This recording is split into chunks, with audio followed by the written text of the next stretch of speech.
Então, mais uma etapa da revisão de latim. Subordinada relativa, que pode ser própria ou imprópria. E aqui essa subordinada relativa ela é muito importante porque ela é muito frequente em latim, muito mesmo. Então, uma subordinada relativa, chamada própria, ela é introduzida por 3 tipos de palavras. O mais comum é um pronome relativo, que é qui, que, quod, ou as variações, né? Quicunque e assim por diante. O que é dúvida, volte lá no vídeo dos pronomes. Por um adjetivo de natureza relativa, como por exemplo qualis ou quantos, ou por alguns advérbios, como ubi, quo, unde, qua, quando, quomodo e assim por diante. Então, o que é relativa própria? Quando que essa frase relativa é chamada de própria? Quando a oração subordinada simplesmente explica ou qualifica um substantivo que veio antes. Então, aqui coloquei um exemplo em português. Enviei um mensageiro que era veloz. Essa frase aqui se refere a algum elemento que foi mencionado antes, ou seja, mensageiro. Em latim, o pronome, no caso aqui, ele tem que concordar em gênero, número e grau com um elemento anterior. Então, por exemplo, que tem que concordar com o elemento que foi mencionado antes, no caso, naves. Então, aqui a gente tem naves, nominativo singular feminino, e que, pronome relativo, nominativo singular feminino. Então, concorda em gênero, número e caso com o termo ao qual ele se refere. Isso acontece sempre? Não. Por quê? Porque existe um fenômeno em latim chamado atração do relativo. O que isso quer dizer? Que às vezes o pronome relativo se refere a uma coisa que está mencionada lá na primeira frase, só que por um motivo linguístico, né, convencionou-se fazer assim, ele assume o caso não do termo ao qual ele se refere, mas do termo que lhe é mais próximo. Aqui não acontece porque, naves e que já são os termos mais próximos. Mas quando a gente vê que o termo relativo não se refere ao termo ao qual ele deveria se referir, não está no mesmo caso, mas está no mesmo caso que um termo que é próximo, o nome disso é atração do relativo, que acontece às vezes em latim. Mas em geral, a regra geral é o pronome relativo, que começa a subordinada relativa, ele está se referindo a alguma coisa que foi mencionada antes. E essa frase relativa, ela vai explicar aquele elemento que foi mencionado antes.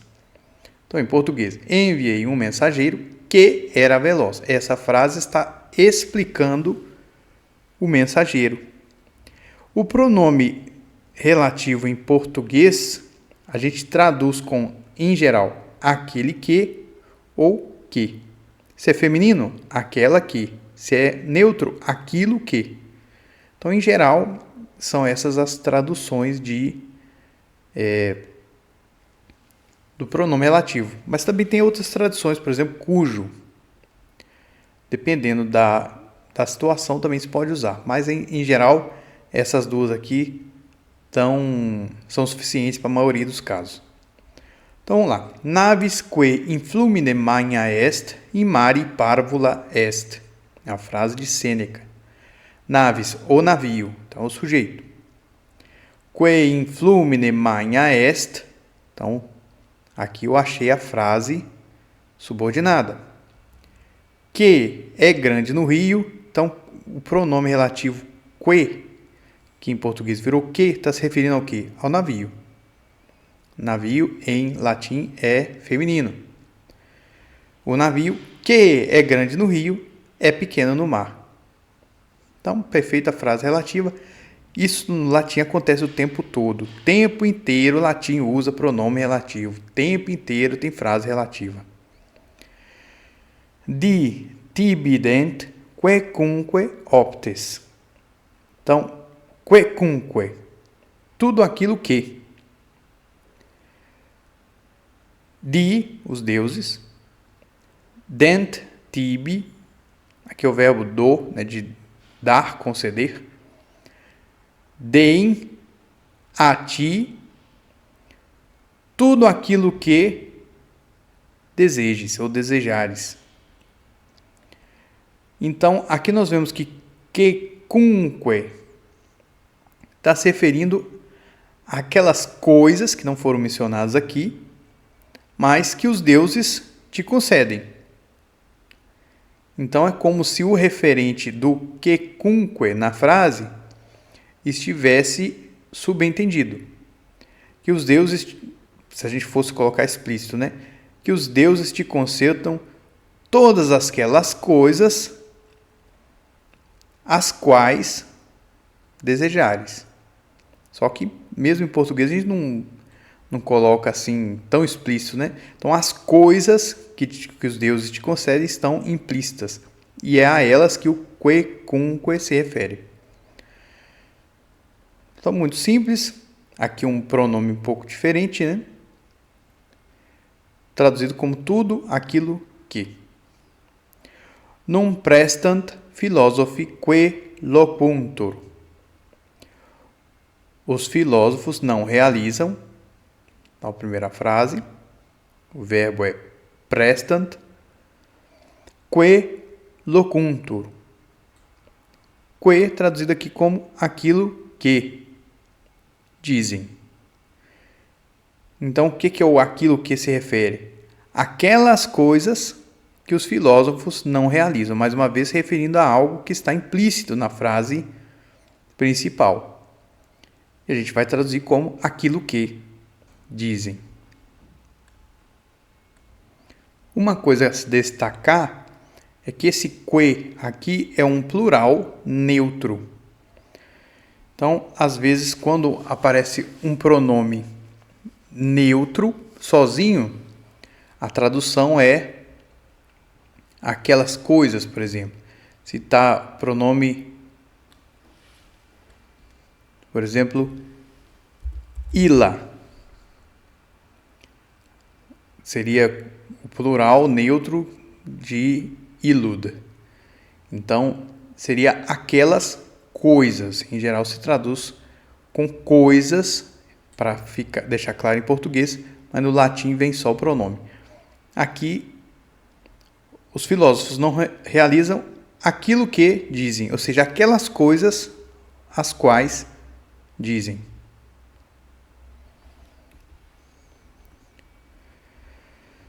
Então, a relativa própria, o pronome relativo, ou aquilo que vai introduzir a relativa, se refere a algo que foi mencionado. O que é a relativa imprópria?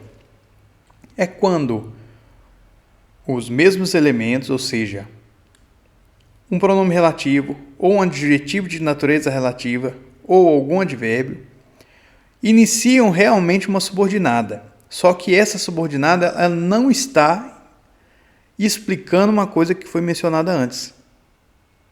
Ela tem um outro sentido, que em geral é causal, final, concessivo ou consecutivo.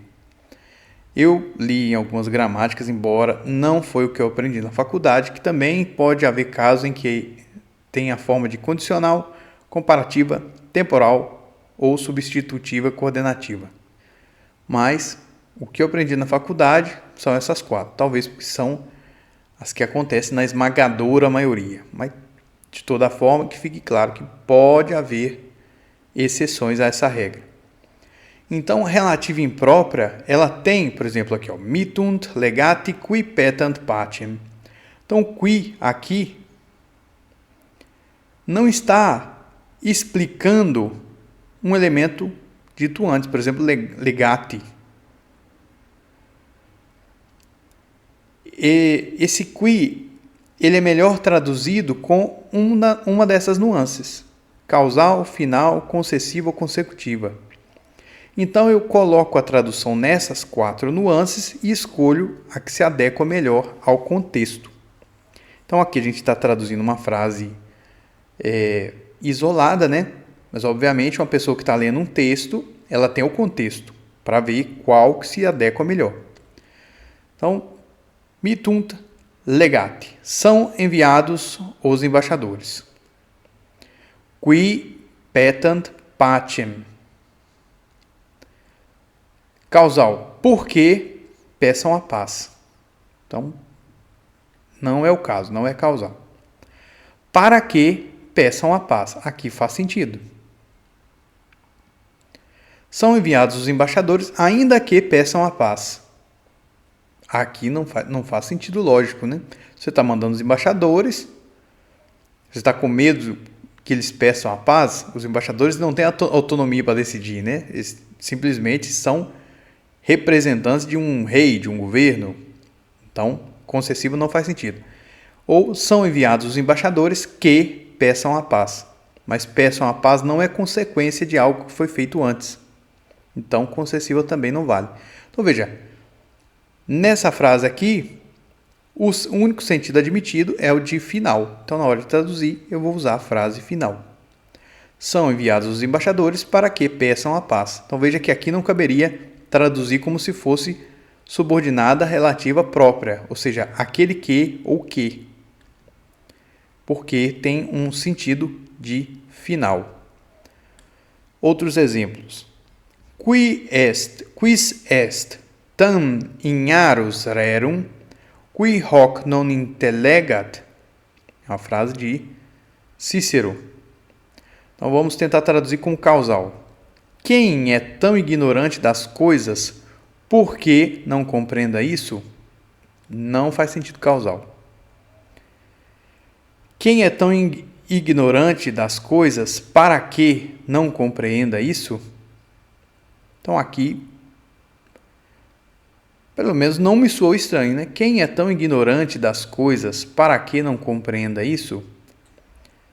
Vamos deixar aqui de... Depende muito do contexto, né?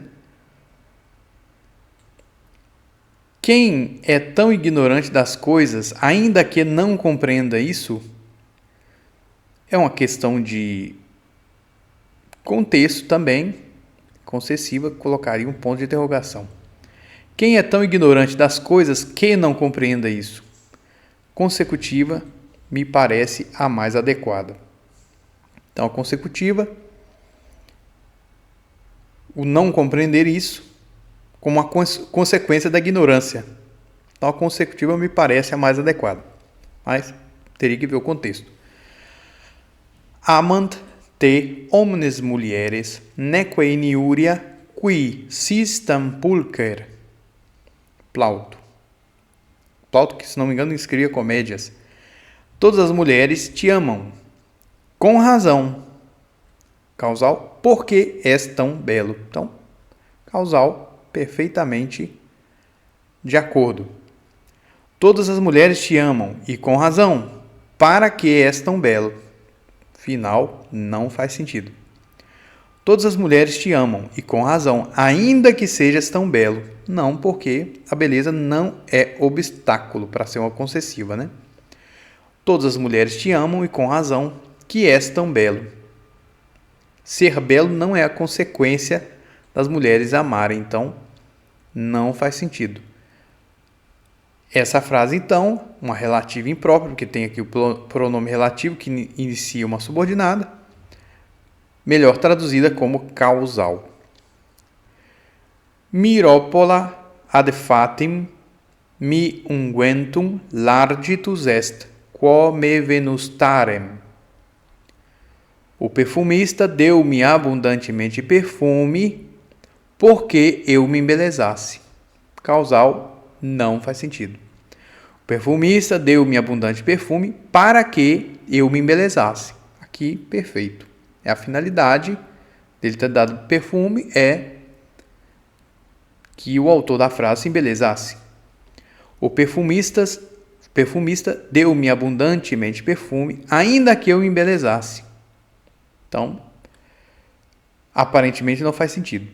A não ser que tivesse um contexto que justificasse isso. O perfumista deu-me abundantemente perfume, que eu me embelezasse. O embelezasse, uma consequência dele ter dado perfume? Não acho. Sinceramente, ficaria com a final, que é uma nuance mais clara. Então, a tradução correta seria a número 2. Então, veja, a relativa imprópria é essa subordinada que é introduzida por um pronome, um quo, qui e aqueles outros todos, né?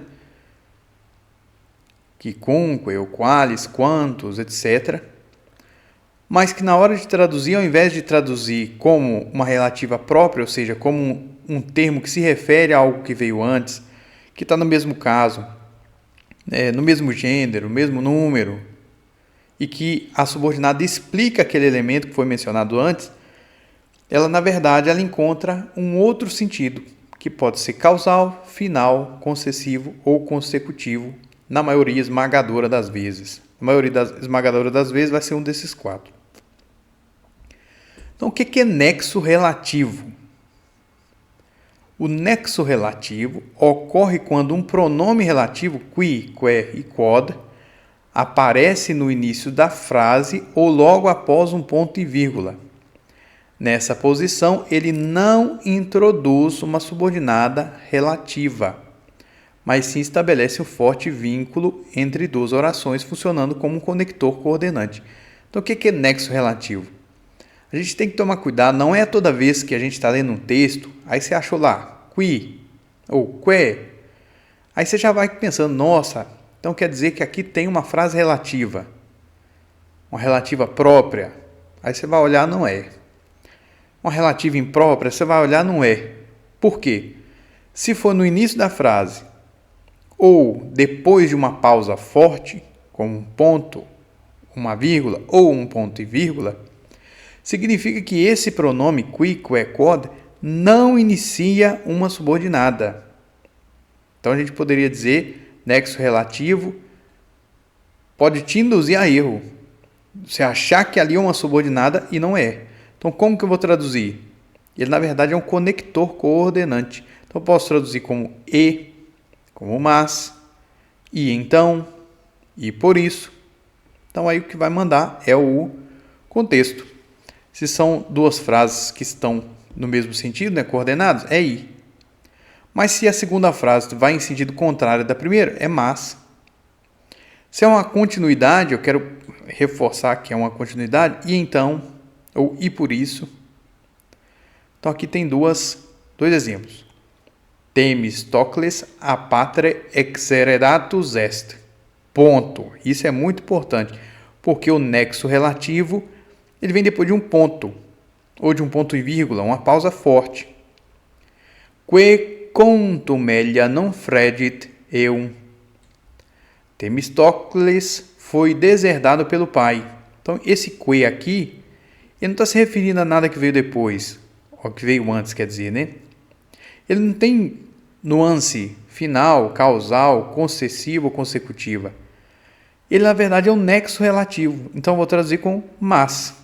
Essa ofensa não abalou. O que é mas e não e? Porque, pelo contexto, eu estou vendo que, olha, estava falando uma coisa ruim para Themistocles, ou seja, o fato do pai dele ter deserdado. E aqui está uma coisa boa, que essa ofensa não o abalou. Então, são orações que estão em sentido contrário, em sentido adverso. Por isso, a melhor tradução seria mas. Para esse que aqui, é um nexo relativo. Per utiles libri Xenofonti sunt, quos legite studiose. Os livros de Xenofonte são muito úteis, e vós lede-os com atenção.